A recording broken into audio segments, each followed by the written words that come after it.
లైఫ్లో ఈ 5 పాటలు వినకపోతే ఇంకేం విన్నారు మరి?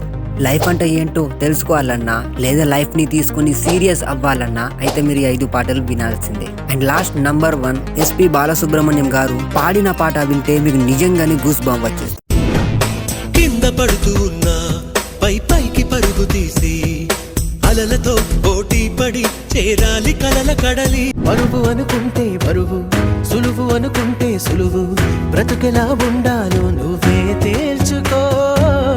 అనుకున్న కన్నీళ్ళెందుకు పగుంటాయ్, తీయగొట్టు కడదాకా మొదలవు గనక కష్టాలెందుకు. సిగ్గుముళ్ళు గప్పి రంగులీనుతున్న లోకమంటే పెద్ద నాటకమే, తెలియకనే సాగే కథనం నీవు పెట్టు. బతుకంటే పడి చదువా అనుకుంటే అతి సులువా, పొరపడినా పడినా జాలి పడదే.